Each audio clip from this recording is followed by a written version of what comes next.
AutoSave. My name is Camille Hadway, and I'm here with my co-host, Mr. Nick Andrade. How you doing, Nick? I am doing lovely. Apparently, maybe better than you today, but I'm excited to continue this game of the year that is Bioshock. It's living in the past, but we'll get into that on this episode as we continue our adventures through Rapture in Bioshock. And on last episode... You think that's a child down there? Don't be fooled. She's a little sister now. Somebody went and turned a sweet baby girl into a monster. Whatever you thought about right and wrong on the surface, well, that don't count for much down in Rapture. Those little sisters, they carry Adam, the genetic material that keeps the wheels of Rapture turning. Everybody wants it, everybody needs it. Now, Jack crash landed and we found ourselves on a mysterious island that led us below the water to an underwater, hence below water, city of Rapture. Although it was beautiful on the outside, hell was laying loose on the inside of Rapture because we were met by crazed killers called splicers, little sisters, and big daddies. Are they big daddies, or am I just making that up? No, they're big daddies. It sounds so wrong. It does. To say big daddies. I'm just going to call them the big guys and big guys. We also learned that this place was built as a haven away from the rest of the world because the rest of the world, according to the founder of Rapture, Andrew Ryan, is just a little bit too controlling. So he decided to create this haven called Rapture and also technology that gives the residents of Rapture powers if they take a substance known as Adam. And at last, we met Atlas, a guy who wants to help us and his family escape. I think he's probably in it for himself, though. But also allegedly. We haven't met him. We've just heard him. You can't say we allegedly met him. We met him, but through radio. Yes. It's just like... You can't allegedly meet someone you know you met. It's like in the pandemic when you sent emails of people or coworkers that you never met before and you would say, nice to meet you. I don't know if you ever did that, but that's what this is basically is for 1960. So like they say like nice to meet you for radio. Is that like... Bingo. Yeah. I don't think it's ever been said before, but No. I think that's what it is. It's nice to radio you or radio me. Yeah, I don't know. We'll work on it. But that's the gist of what's happened in chapter 1 of Bioshock. There's a lot of craziness happening. I'm pretty sure we're going to dive more into it as we continue our adventures in Rapture. But for now, Nick, you know what? You started a trend here on AutoSave where we get to talk about the questions, the burning questions, the ones that everyone want to know about. And today's question of the day is, what occupation would you have in Rapture if you could have any? Obviously, everyone wants to know because Rapture is such a beautiful place. Kind of without all the killing and all the musty smelling carpets. Oh, yeah, the carpets. Because it's underwater. You and the carpets underwater. I know exactly what occupation I'd be in. You know why? This is the smartest one. What? Well, other than being a carpet cleaner, because clearly you'd make so much money. You would. The smartest occupation to have is a pilot. Because guess what? Me and my plane are getting the hell out of there the moment I sense danger. Okay? And I'm not taking anyone with me. I'm out of here. Pause, Nick. Okay, so you say pilot. Yes. Because you're going to be out of there, out of Rapture. That is deep under the sea. Yeah. Where are you flying to, buddy? Well, listen, we probably have some sort of like trade system going with other countries or other nations. Like, how do we get our groceries? Is everything made underwater? Not everything can probably grow underwater, right? So we probably have to take cargo jets and get food and supplies and come back, right? So I could be that pilot. But then the moment Andrew Ryan is like, here, let's create lightning and fire out of your hands, I'm like, ooh, nope, and I'm out of here. So you're going to take the lift all the way to the top, to where your plane will be on the top of the island, and then fly out, when you could have probably said, a sea captain driving like that has a submarine, so you could have made that quick escape. No, they probably have like helicopters or something, or like planes. So why wouldn't you be a captain of like a submarine or something? Wouldn't that be a better escape plan? Yes, because then I could blow up Rapture as I leave with my submarine. Because I'm like, these people are crazy. So wait, you got to choose one occupation, buddy. Are we going with pilot or captain of a submarine? I'm going with pilot, my first one. You're the one who just called it dumb. So that's why I'm trying to pivot here. I mean, I just think for your reason to be a pilot, I mean, there's a lot. You could find yourself in Atlas's situation where you're trying to escape all the craziness of Rapture, but you can't get on that lift because everyone is trying to get on that lift. No, I'm sure there's like tubes where, you know, like in Futurama, where you kind of like go in and then it just sucks you in somewhere. And then it just takes me to my plane. However, I was going to ask you, because I am like, my actual occupation is I'm part of sports media. Is there any sports down in Rapture? Yes. Is it just like, is it blitzball or something? Ooh. There can't be like a giant baseball stadium in Rapture, right? Well, we do hear lots of music, so I feel like there's entertainment, but sports, I mean, what sports can you do underwater besides swimming? Like maybe they have swim relays, but I feel like you're so far deep into the ocean that you'd probably just crush by the pressure if you tried to swim. I mean, it would look cool if there was like a glass that was like showing the swim races, but physically, I don't think anyone could swim. Maybe a Big Daddy could swim. Like maybe there's like a Big Daddy like swimming race, but they just stomp around instead of swim. I would not want to live there at all. I still don't get it. Which makes sense. Like it probably, you know, everything fell apart because it seems like outcasts probably all just lived there. Because realistically, who would want to live underwater? It seems like a nightmare. But what was your answer to this? Well, I was thinking of the fact that it's an occupation, right? So I probably chose to live in Rapture for some reason, and I have to make a good living. I would say I would be a pharmacist just so I could like prescribe motion sickness pills because you're under the water. That would make a fortune.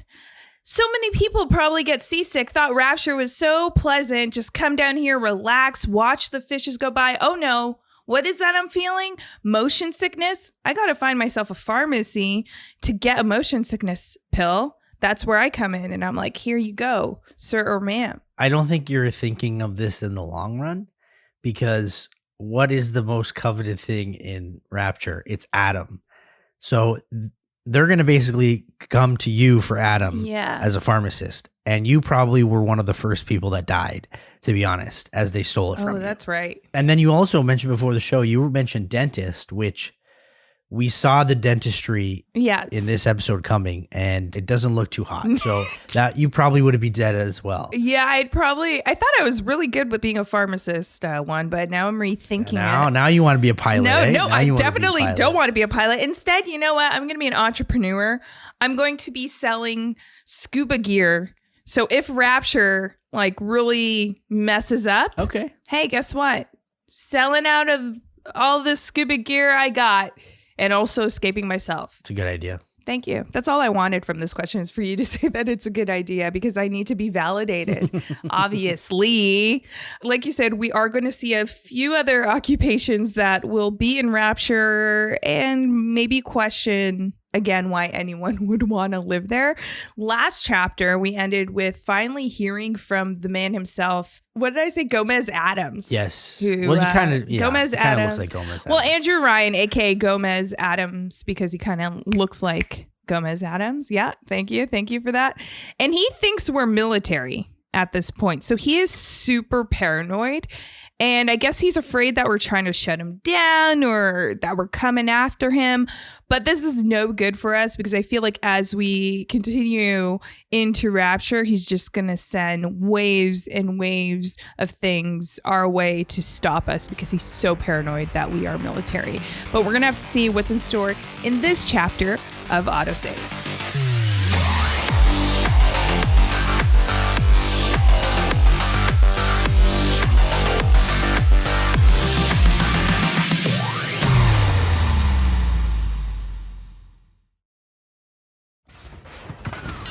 Now you've met Ryan, the bloody king of Rapture. Now find your way to emergency access. So Jack finds himself in the Medical Pavillon foyer, and we have just had our encounter with Andrew Ryan, and luckily now we find ourselves here trying to find our way to the emergency access where we will be reunited with Atlas. It's still kind of unclear, like, why we have to go this way, but we're really just some guys like left hand just being like, hey, go this way, do that. I feel like I'm being used right now. I don't even want to be here. I don't want to be here. I don't know if you felt this, but throughout this chapter, I forget of what even was our responsibility in the first chapter, which was to get Atlas to save his family. Yes. But right now, Atlas is just telling us to do X, Y, Z. I don't even think he remembers about his family at all. Or at least he knows, but he's not sharing the information on like how is this playing into the greater picture of like helping him save his family. We know that he's also trying to make his way to wherever we're going. So we're just going to follow orders at this point and hope that he's not leading us astray. But one thing that you will notice that there is a bot on the ground blocking a doorway in this Medical Pavilion foyer. And what you have to do is hack it to open the door. And let me just say, I love puzzles. I love small puzzles like this because what it does, it goes into like this little, I like to call it like a plumbing puzzle. It's weird because it's water you're dealing with, but we're hacking a robot and I don't know why. Why is it a plumbing material? It's like because the substance, the robot. I think it's like fuel maybe. I'm not entirely sure because I went back and I've thought to myself, plausibly, what is this? If you're like hacking into either the drone or I think there's safes around us as well that do the same thing. Yeah. And it's like, what is it? Is it fluid? Is it oil? It didn't look like oil. It looks like water. It looks like flubber / green water. Yeah. The ooze from. It looks like Kool-Aid, lime Kool-Aid. That's what we're going to call it. It does. These bots are fueled by lime Kool-Aid. It's fun though, like especially with the fluid kind of dripping through. So you have a time limit. So it's kind of like a little stressful if you don't get it in time. But I had a lot of fun with these puzzles and it brought me back in the day when I played it. And I remember enjoying it then and I enjoy it now. I do enjoy it. And this actually made me think that maybe I should be a plumber in Rapture if this means that I could encounter these little plumbing puzzles. I'm going to call them plumbing puzzles. And finding the right parts too, which is cool. Yeah, it's really fun. And some of them go really quick. So it's like just the stress alone of trying to beat the substance is like, it really got me going. It did. I was excited. Now, once you continue through, you'll find yourself attacked by a lot of enemies and they freaked me out because they run down like these broken stairs, kind of collapse in this puddle there. And I was like, oh, they're dead. Nope. They got back up and they just start attacking you. I don't know about you because it's like, it just feels like you're being mobbed. It is. I feel when you have like more than 3 enemies in this game, you're just being mobbed by a bunch of slicers and you think that you defeated them all and you turn around and there's one like right next to you. And they all run at you really fast. They do. You have no time to kind of defend yourself whatsoever. They're attacking you and then most of them are yelling. I don't even know what they're saying. They were like mumbling, yelling. And like you're trying to stop and like trying to make it out. So I'm shooting one, and by the time I'm shooting one, the next one is already attacking me with a wrench or whatever the hell they are. And it's normally dark, so you don't even know what's happening. And like I told you before about the kind of yelling that you hear in your speakers or your headphones, it doesn't necessarily mean that it's coming from the spot you think the yelling's coming from. Yeah. So it makes it harder to kind of figure out where these people are attacking you from. We talked about this before. I don't like things running at me and trying to attack me. Halo, when we played Halo, this was the issue. I didn't like it. I don't like jump scares either, so it drives me nuts, but I just remembered something a long time ago. One of my friends told me to come to the scary movie, and I'm like, I hate jump scares. And basically the whole movie is jump scares. And I remember this scene where there's this old lady down a hallway. And this is basically what the splicers do. This old lady down the hallway, and I'm like, oh, I know it's coming. I'm bracing for impact. And I'm like, she's going to jump. And lo and behold, she runs really quickly, and then she just stands in front of the hammer and scares you. And I was like, because I knew it was happening, and I got so mad. I'm like, this mother effer. I knew it was coming, and I still got scared. And this is basically in relation to Bioshock here, is these enemies run at you really fast. It's dark. You don't know what's happening. So it's like jump scare central. It really is jump scare central. You know what? We got to go through it because we got to find a way out of here. And although we don't find our way out yet, we do find a recording. Ryan and Adam. Adam and Ryan. All those years of study, and was I ever truly a surgeon before I met them? How we plinked away with our scalpels. Toy morality. Yes, we could lop a boil here and shave down a beak there, but could we really change anything? No. But Adam gives us the means to do it. And Ryan frees us from the phony ethics that held us back. Change your look, change your sex, change your race. It's yours to change. Nobody else's.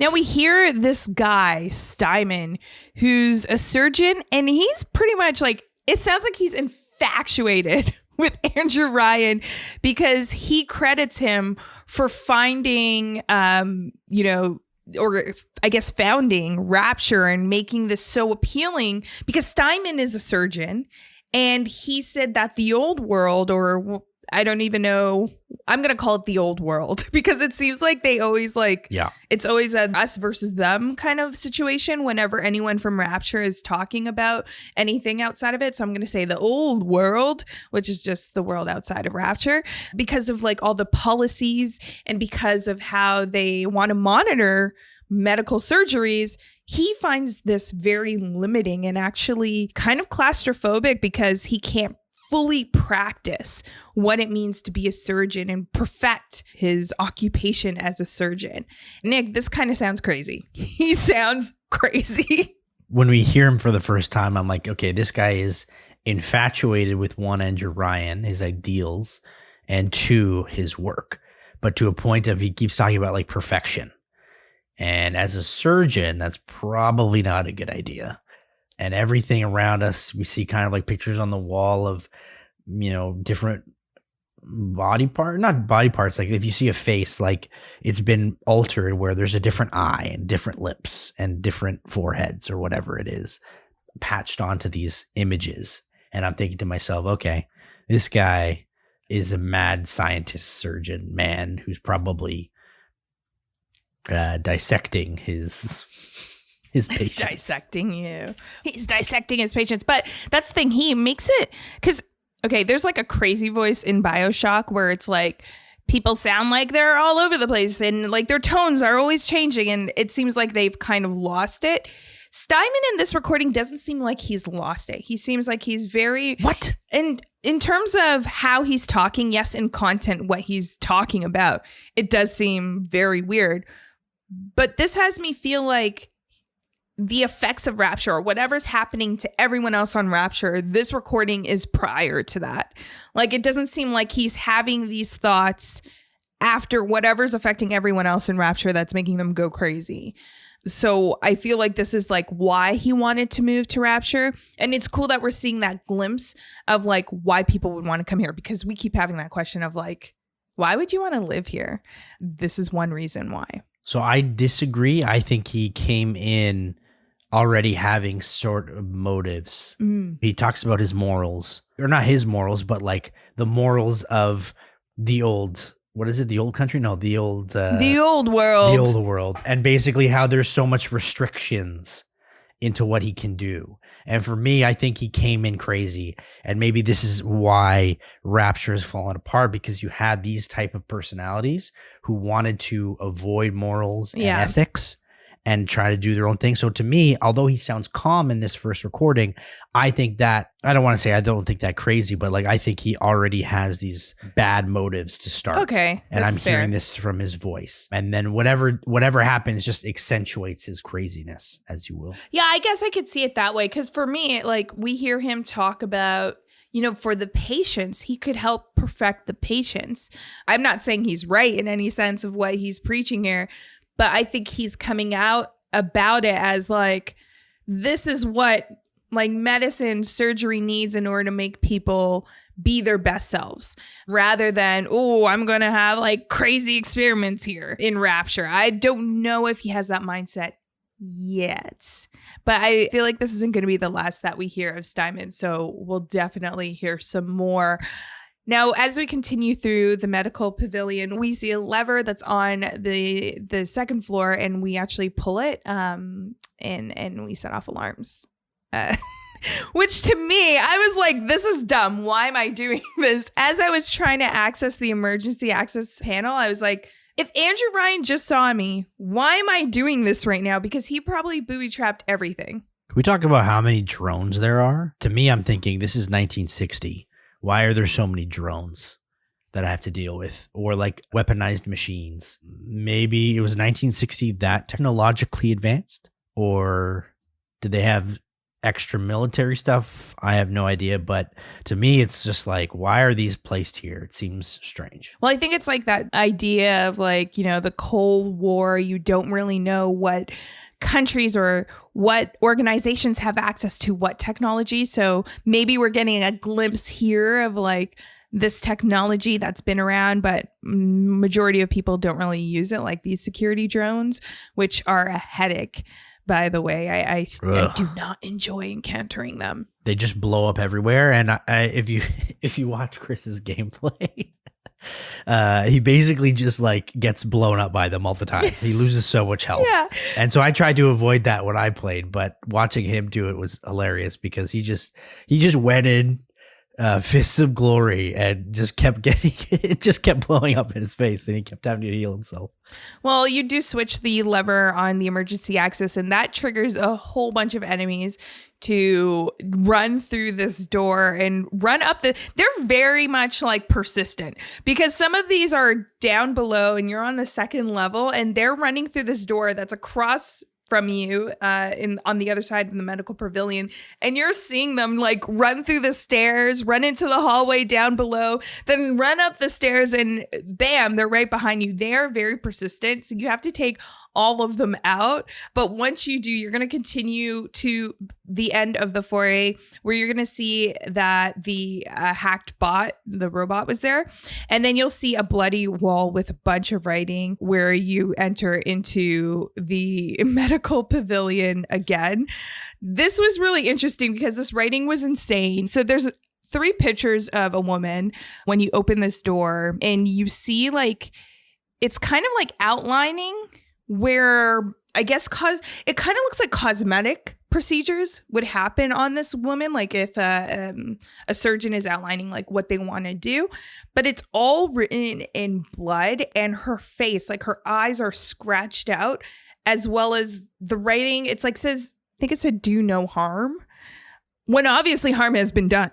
Right. And this goes back to Steinman's, I don't know, his perfection talk, I guess. He's probably experimenting on all these people. And if you look closely at most of the enemies and splicers that you face, their heads are creepy. Their proportions are messed up. Their faces look like they've all had some sort of surgery in some way, where it just looks like someone sewed on different people's faces onto their own faces. Ooh, yeah. Like a whole, so it's really creepy. Like a whole Leatherface situation. Yes, exactly. The creepiest part is with this writing on this bloody wall with like these pictures of, I guess, his patients, is Steinman signed it. He signed it in handwriting in blood on the floor. So yeah, he's totally lost his marbles.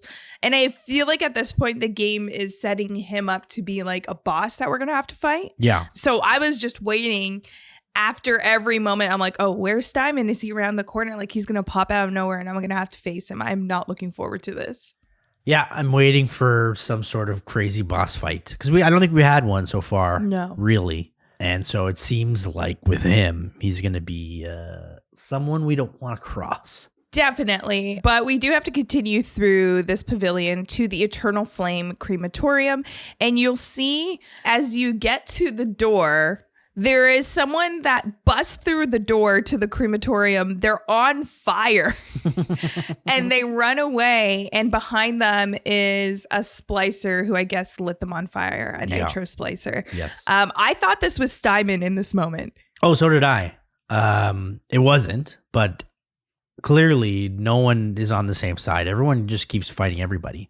And I'm not really sure, like there's splicers, then there's splicers, but the splicers are attacking each other too.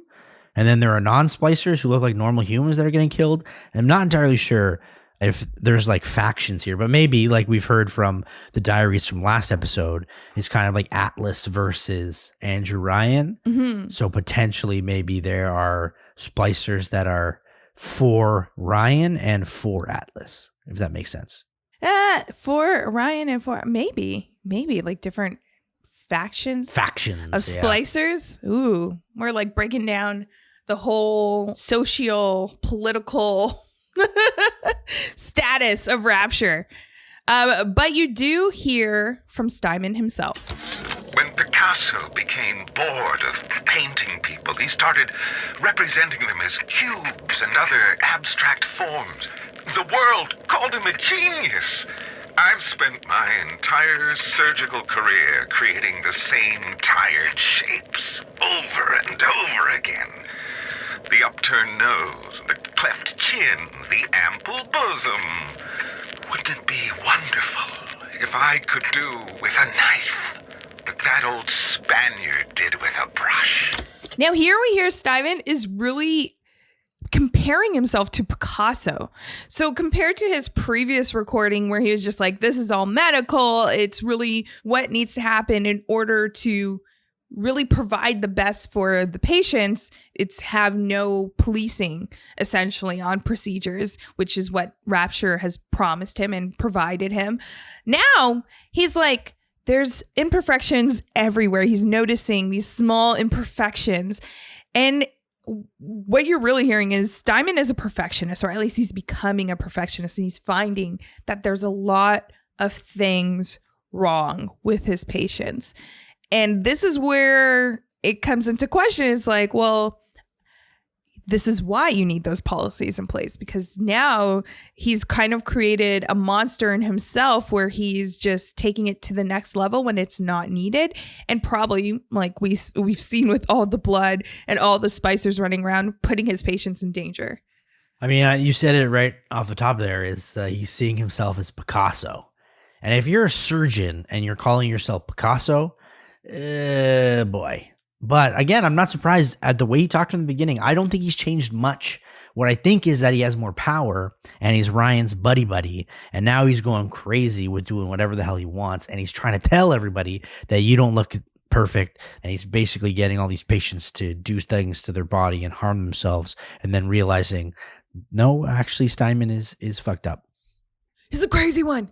But luckily he's not here, so we don't have to face him, because I'm getting actually more intimidated by seeing or hearing at least from him. But we do have to enter through the crematorium, and you're going to find a ton of security bots and cameras here. Now, if you're like me, you probably set all of them off by accident, because that's exactly what I did. I just like ran into the crematorium and I already heard alarms going. There's a camera like right when you enter, and you have to time it in order to enter the room.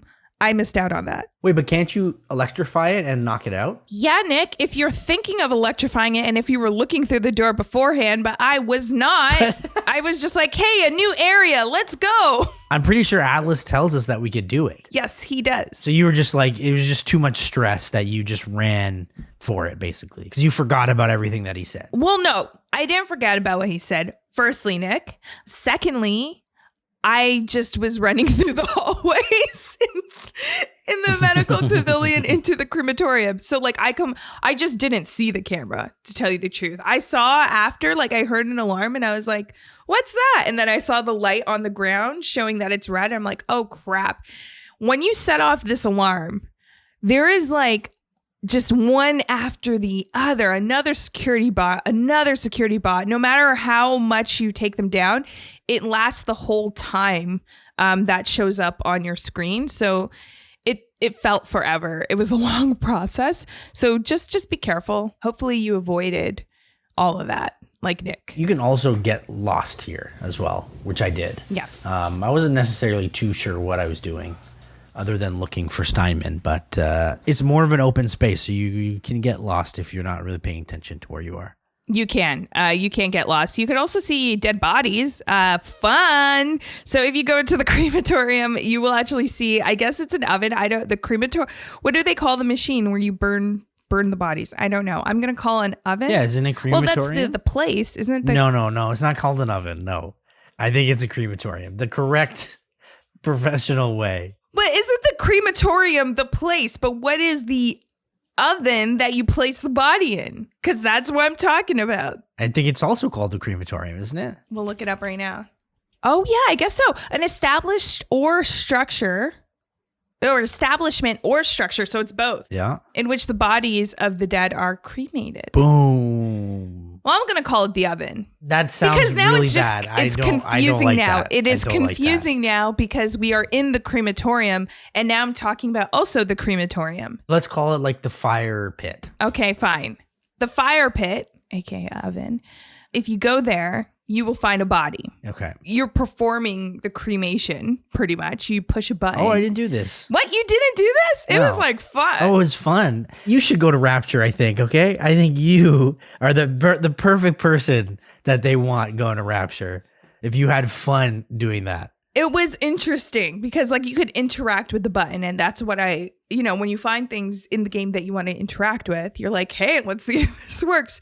So you could actually press the button and then it pushes the body into the pit of fire, and then it pops out an ability for you. So you get Hacker's Delight, which is pretty much like a quick hack ability, but you get one. So it's like you have to use it. You don't have it like an infinite amount of Hacker's Delight. Okay. So you could actually use this on bots, and pretty much instead of going through like the plumber puzzle, as I like to call it, it just automatically hacks it for you. Damn, I can't believe I missed that. You missed it, and I got something you missed. Now, once you do this, you're going to notice that there's lots of like plasma or oil. Is it oil? I guess it's oil or plasma. I don't know. But it's some flammable substance that's on the floor. And in order to really utilize this, you're going to have to get another new ability. So when you go to the top floor of the crematorium, you're going to actually see one enemy there. You take them out, and then you're going to see an opening at the bottom. I think it's like the bottom left side of this enclosure. You'll see like this room that's enclosed, and you could crawl through there. Once you crawl through there, you're going to see a vending machine, and this is going to give you the incinerate plasmid. So now you have the ability to light things on fire. I immediately switched and just started trying to light everything on fire. Unfortunately, what happens is you realize that the plasma on the floor, you could burn, and it will burn you if you're in it. Oh, really? So just be careful. Yeah. Did you notice when you get the little teeny cutscene about how to use the fire, it basically says that you can light other people on fire, which again, this is why Rapture is in the state that it is, because the advertisement of this incinerate is lighting people on fire. Did they think that this was a good idea? So clearly Andrew Ryan has not thought about this, but the power is super exciting. And as you walk through the pavilion, you've seen that there's giant icebergs, right? And I've been wondering, how do I get past these giant icebergs? I use my wrench and try to think that maybe I could get through, but then you realize, maybe it works with incinerate. You're actually right. Like the marketing material for all the plasmids, probably not accurate if you're trying to market this when, things are nice and calm in Rapture. Maybe that's why, like maybe the vending machine business wasn't a huge hit because of how they marketed. People were like, that's weird. But now everyone wants a piece of these abilities. Everyone wants a vending machine to light other people's splicers on fire. Now with this, you are right. Like obviously will grant you an ability to tackle things. I mentioned that the plasma that's on the floor, you could actually light that. If there's a bunch of enemies that's sitting in the plasma, it'll like burn them up. But you do have to be careful because you will also get burned if you are in there. But I mean, hey, let them burn if they can. what you want to do now is double back to the Twilight Fields. Like Nick mentioned, there's a huge chunk of ice that is just sitting there. I was wondering how to get to it, but now we have that ability. We are just going to incinerate it. Once you incinerate it, you're going to go through a hallway, and to your right, there will be like a bunch of items that you could pick up on the ground. If you're a looter, you like me, you want to pick up all that loot on the ground, and then the lights turn off. And this is where I put the controller down, Nick. I was like, nope, not doing. Honestly, I was like, nope, not doing this one. This is definitely like a Steinman boss battle happening here. I was not for this at all. But it wasn't, right? It wasn't a Steinman boss battle, but it was a splicer frenzy of darkness and them attacking you frequently and fast. And let me tell you, you basically just have to shoot your gun as much as possible and as frequently as possible because they attack you really hard. And I didn't die in this situation, but it is a freaky situation. So I understand that why you put your controller down because it's not real cool. No, it's not real cool because it's like when I say like the lights turn off, like you cannot see anything until it's like it's pure darkness. You cannot see anything until it's right in front of you. So probably scared a few of you out there too. Hopefully I'm not alone. But yeah, you pretty much have to like just survive this barrage of slicers that come out of nowhere. I literally burnt everything in that room and then also used my shotgun just because I did a little John Wick double tap on them to make sure that they were dead. Ooh, double tap shotgun. Nice. Yeah, gotta just pow pow. Make sure, because sometimes they, like I've used my electricity and they're electrocuted and they're like, blah, blah, blah, blah, blah, and then they think, okay, they might be dead, but they're actually not dead. They shook off the electricity and then they come full-fledged at you again. Yeah, exactly. So just be careful. From there, you're going to, once you defeat all those splicers, be sure to pick up all the loot, which is still as satisfying as it was in our last episode. I'm loving the looting mechanics. I just like hearing all the ammunition and all the like clicks and all the like little chiming of everything, the notifications, everything. I just love it. It just feels so nice to do. Yeah. But we're going to actually head to Dandy Dental. And as soon as you go into here, you're going to hear a record play. And it is giving creepy old house vibes. Get out of here. You don't want to be in here. Once you hear that music, you always know like that 1940s music playing on a record player, something unnatural about it. Unnatural. It's weird. I don't like it. What Dandy Dental has is it does give you like, a little treat at the end of your visit at the dentist office, because once you continue through, you see a little testing field where, you see a vending machine that gives you telekinesis powers.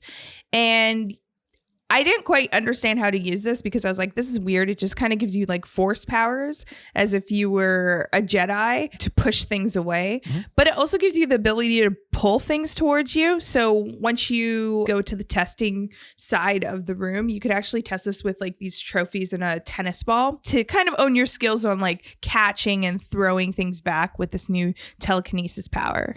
I am surprised though, Cam, that we got 2 powers in one episode.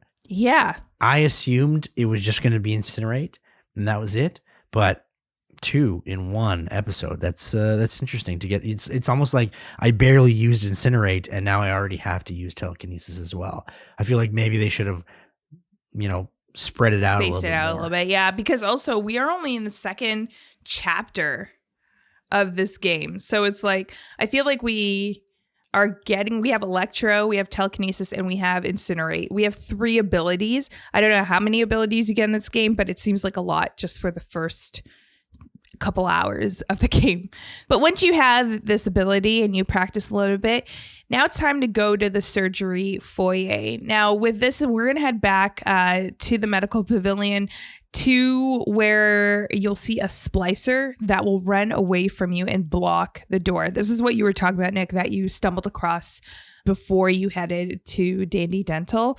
Now, That's the interesting thing about this game too. It's not really like, although it's linear, there are areas like this where you can get lost or you're going to encounter things before you could actually do anything. So this is one of them. You're going to actually realize that you need your telekinesis ability in order to throw the grenade back at the splicer, but also at the area that he blocked with debris, which is a doorway. You could actually throw a grenade there and open it up as well. So it's hard to notice, but that splicer that blocked the door is actually Steinman. What? No! Yeah, because then there's the other splicer that's on top of the area throwing the grenades at you. That's a different guy. Steinman actually is the one. So you encounter Steinman and then he runs. I thought that was the same guy. No, he runs away from you and blocks the door. Oh my gosh, that's super confusing because I thought the splicer that runs away from you turns around, throws the grenade. Yes. And I thought he just ran upstairs and then started throwing grenades at us. Right. They look very so similar. similar, which also looks like the guy that was coming out of Steinman's office that lit that patient on fire. Yes. They all look so similar. So I had no idea that was Steinman because I feel like I would have been like, oh crap, boss battles like right at. I only noticed because the color of what they're wearing is different. I believe Steinman had like almost like a pink scrubs. And then the splicer had white scrubs or something like that. You're right. So that was the only difference that I knew. But again, like totally confusing. You would just think it's a regular splicer, but it is indeed Steinman who blocks the door. And again, I didn't know that you had to use the grenade right away in order to blast the door back open. That is what you have to do. And there's also like a ton of security bots as well when you're making your way through. Like Nick mentioned, like Atlas mentioned, make sure you use the electro shock ability because that is the best thing when going against these security bots. But we hear from someone familiar. This one! Too tall! This one! Too symmetrical! And now... What's this, goddess? An intruder! He is ugly! Ugly! Ugly! Ugly! So we actually see Dr. Steinman because you hear him as you're approaching and I'm like, oh, this is a recording.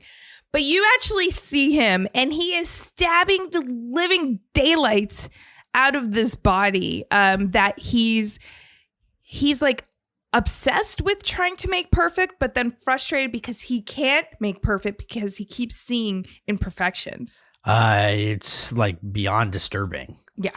And he like kills the person on the table. And then you see like the lights that come down and you see like is there like someone on a cross or something like that? I think they're operating tables. Oh, they're operating tables, but it's very, very disturbing. So again, Steinman, I think has been crazy this whole time. But yeah, he like yells out what the imperfections are and just like stabs this person and then sees us and freaks out. Yeah, he completely freaks out when he sees us. He thinks that we're spying on him. So you hear that there's this other, obsession with like being spied on. We heard Andrew Ryan think that we were military coming to shut him down, but you hear that same fear with Dr. Steinman. So I guess they were well aware of what they're doing would be highly looked down upon from other governments, and that I guess maybe they did pose a threat. Like, I'm kind of more interested in like how the other governments played like into this. Like, is Atlas working for one of the governments? Was he trying to shut Rapture down here? Like, what's going on? So you're getting like a little bit of like a slither of information here. But yeah, he totally goes nuts when he sees us. And guess what? That means that we have to fight him. And I thought it was a boss fight, but it's not. It is the quickest fight I feel like I've ever encountered in Rapture. I was ready for a giant boss battle, and it just turned out that he had the same powers almost like a splicer, basically. It was a very quick fight. It was super quick. I don't even understand. Like, I think I had a little bit of issues here because, like you said, I was anticipating a boss battle, but it was just something that like happened so quickly. Yeah. And then we kind of moved on to the next thing. So I didn't feel like I had time to have that buildup of, this is the monster that Steinman is that we've been hearing all these diaries entries later. Yeah, it was definitely a buildup that turned into nothing. And then with it, we actually head back to the medical pavilion where we'll come across a little sister and a Big Daddy as you enter the lounge area. Now, this is interesting because I wasn't expecting this boss fight. No, especially after Steinman. We saw like little clips of like when you're going through the tunnel, like the Big Daddy on the other side of the tunnel with the little sister. But I think it was like more building like that story that they're around. I didn't expect to actually have to fight them, but you do. And in order to do this, you need armor piercing rounds in order to attack the Big Daddy because he's there to protect the little sister, and he charges at you really fast. So like I found myself running around in circles throughout the lounge and then trying to turn back, shoot at him, run out of armor piercing rounds, try to take out the shotgun. I died a couple times here. Yeah. Because he would just appear. My strategy was shoot a couple rounds with the shotgun until he gets really close and then start running again and rinse and repeat. And then kind of just like try to take down as much health as you can. The shotgun is your best bet in this case, but he does charge you really fast. But you just got to be lucky. Can't really keep running and shoot at him at the same time. So you kind of have to get in front of him at least and then take some damage and then run again. I think what I was trying to do, I was like not rushing it, but I was just trying to like take him out with all I got quickly so I wouldn't have to endure when he rushes you because he takes out a good chunk of your health. But yeah, I think the slow and patient game is probably the best way to play. So we meet Tannenbaum right before this fight. Stay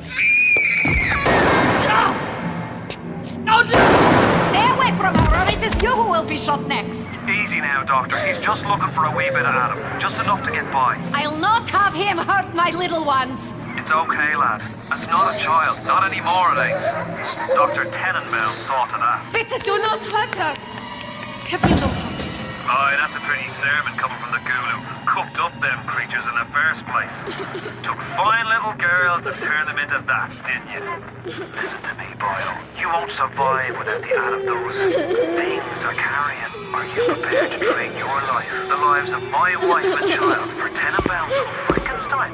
Here, there is another one. I didn't know what to believe because yes, you hear from Atlas that you have to harvest little sister in order to gain the Adam that she has. And in order to do that, you have to take out the Big Daddy. So that kind of set up the goal of why we were fighting against Big Daddy.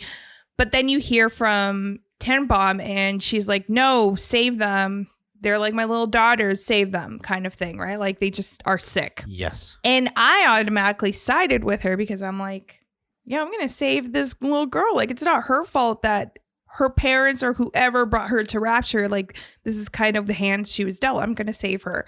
But this had me question whether Atlas was right with this. Like, why would Atlas tell us to just harvest the Adam? Like, what is it that I still don't trust Atlas? Is it that I'm like now not trusting Tannenbaum? I was all sorts of confused because we just were given this option, and I just wanted to play the nice guy. You played it as well, right? As like the nicer, you're gonna save the little sister, or did you make the other choice? When I played this the first time back in 2009, I saved this little sister because, you know, I normally play the good guy in all the games that I play. I didn't take into question what Atlas was saying and what Tannenbaum. So what you were doing was, you know, kind of figuring out, okay, who do I trust in this situation, which makes a lot of sense. I wasn't because, again, I thought to myself, okay, I'm going to harvest her because when I played it back in the day, I saved her. And we get that kind of moment where it gives us a description where if you save the sister, you get less Adam than you would if you harvest. So again, Atlas says it's important to have Adam, but so here I was thinking I'm going to harvest her, but I felt so guilty. My moral compass hit once again where this little girl is screaming and crying and is so scared. And I felt so bad that I saved her again. So I have yet to harvest any little sister ever because I just can't bring myself to do it because they're just my moral compass is too high at this point. Yeah. I'm taking the high road once again, like the loser I am. The loser you are. You're not a loser. You're doing fine. But yeah, no, I think like that's kind of what I feel like most people would do that. Oh, no. Let us know if you chose to harvest. Because I'm actually, I haven't looked up the cutscene for when you harvest, but I don't think my heart could take it because she is crying. She's so scared. So I wrote this down in my notes as well, which is I know a lot of people that play video games that do the opposite of what they would do in real life because it's a video game. Yeah. So I feel like the consensus, and again, like tell us if we're wrong, tweet us out if you think so, but I think that most people go towards the bad thing or the mean thing. Like whenever we hear about games like Jedi Survivor or Mass Effect or games where we can be good or bad, I feel like a lot of people tend to go to the bad option because it's like, I get to do whatever I want in this situation. But like, again, like I can't, this little girl is crying. I still feel bad about it, but I am curious to know who decides to just harvest because they're just like, I don't give a fuck. This is a video game. Yeah, let us know. I feel like we should put this as a poll on our socials if like you are the one to do what you would do in real life or to could completely do the opposite and play the villain. But we are not here on AutoSave. We like to save people, and that's exactly what you do. And the weird thing is, like, you don't hear Atlas like yelling at you that you didn't do it. So I'm like, well, he does say that you're stupid. That's true. Yeah, he does say, but I just feel like there was no reasoning. Like, I get it, the Adam thing, like getting more Adam that you could use, but then it's like, that's a judge for me on his character. Oh, same. I thought, okay, well, you're willing to risk this little girl. All right, man. Which just leads me back to, I don't trust him. But guess what? We have made it pretty much to the end of the chapter because once you continue through, you'll go back to the emergency access and turn off the security alert. And with that, this is the end of chapter 2. Next on AutoSave, we'll be deep diving into the diaries.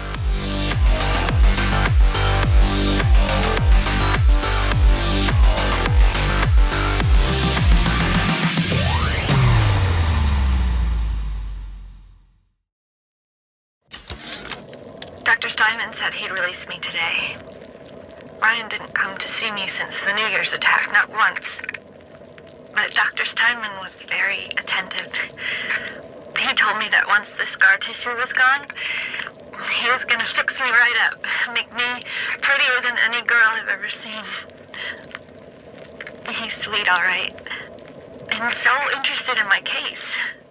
All right, so throughout this chapter, we are hearing the relationship with Steinman and this girl, Diane. Is that the same woman that we heard in chapter 1? I think so. Right? I think it's the same girl. Yes. But she went from admiring him to feel out full-on infatuation with Dr. Steinman because of whatever her condition is. But if she was in love with Andrew Ryan, maybe it's a different Diane, unless she loves Steinman and Ryan. So then this gets a little love triangle. Well, I don't think she actually says she loves Steinman, but just how she talks, I'm just like, yo, girl. Okay, gotcha. Falling hard. But I think what it is, she really does appreciate, I think, Steinman and maybe what all of Rapture is bringing to her and helping her because Steinman agreed to perform a surgery on her.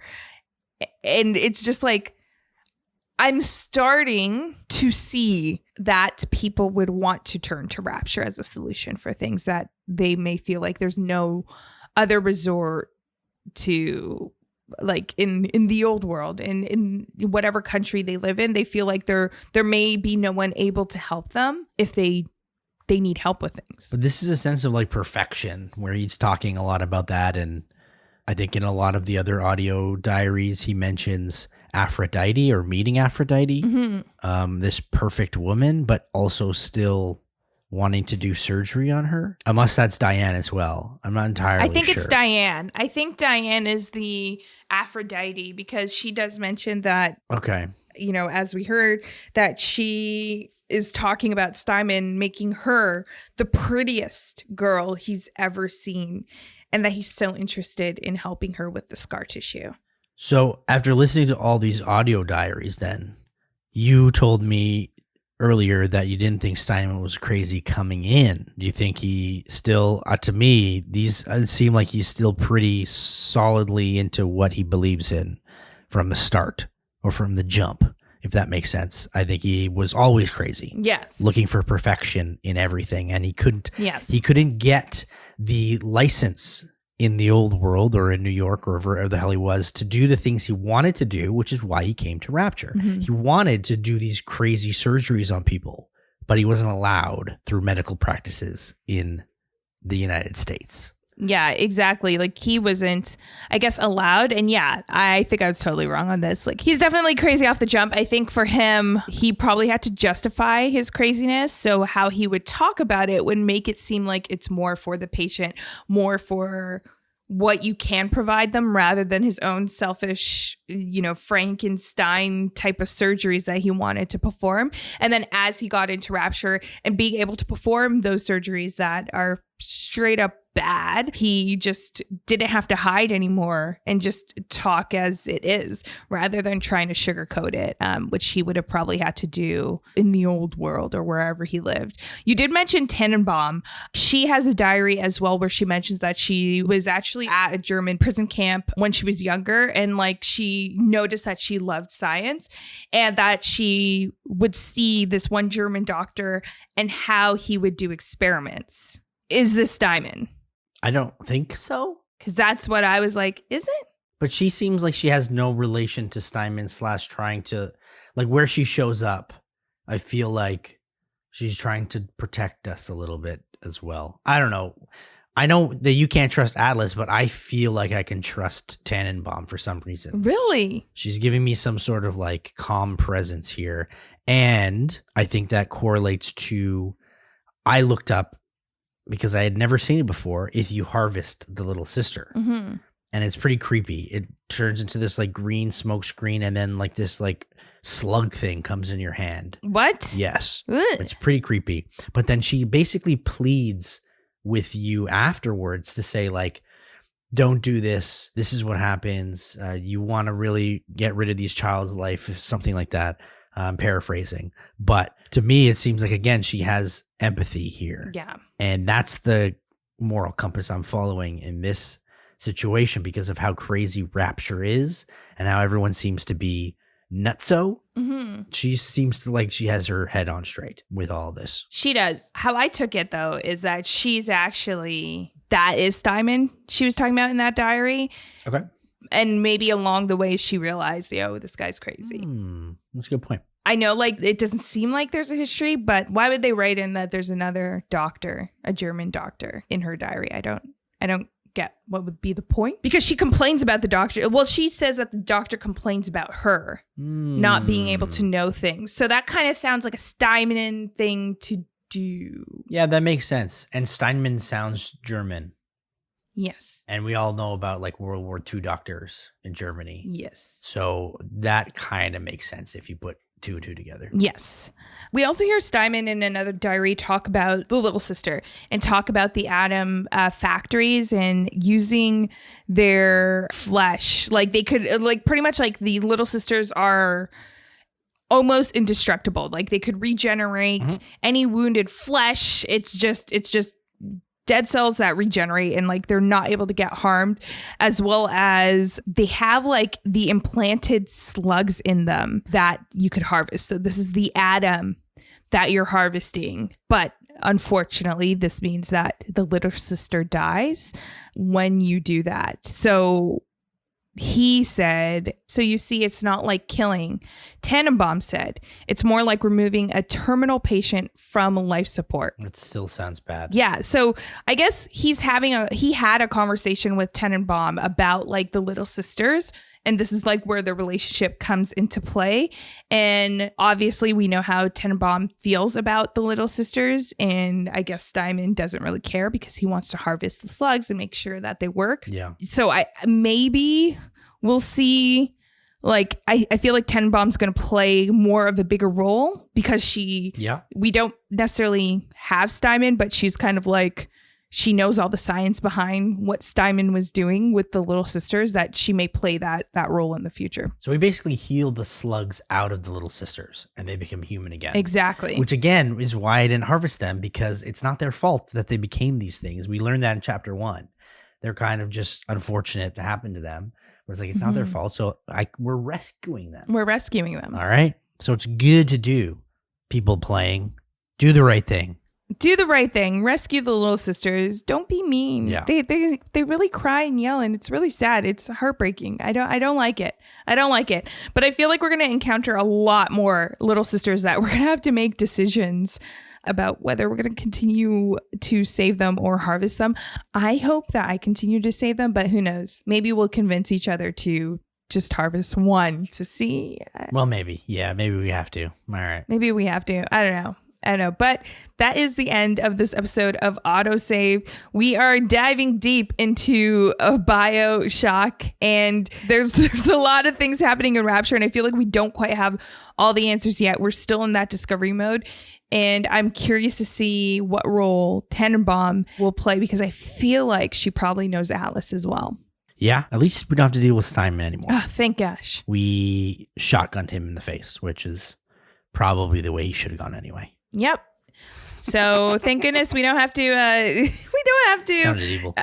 I know. I'm like, I don't want to end on that note, but yeah, we don't have to deal with Steinman anymore. But we probably will have to deal with a lot more splicers and a lot of little sisters and big daddies next time on AutoSave. AutoSave is produced and hosted by Nick Andrade and myself, Camille Salazar-Hadaway. The show is also produced by Dylan Wilson. Gameplay and additional elements provided by Chris Zeiser. Technical production by Kevin Hillsdon. Executive producer Clayton Hansler. You can follow the show at AutoSave Podcast on Twitter and AutoSave Pod on Instagram, YouTube, and Twitch. You can subscribe to the show wherever you're listening to it right now. And if it happens to be Apple Podcast, kindly leave us a rating and a review. But only if it's good. AutoSave is a Soda original hosted on the Soda Podcast Network.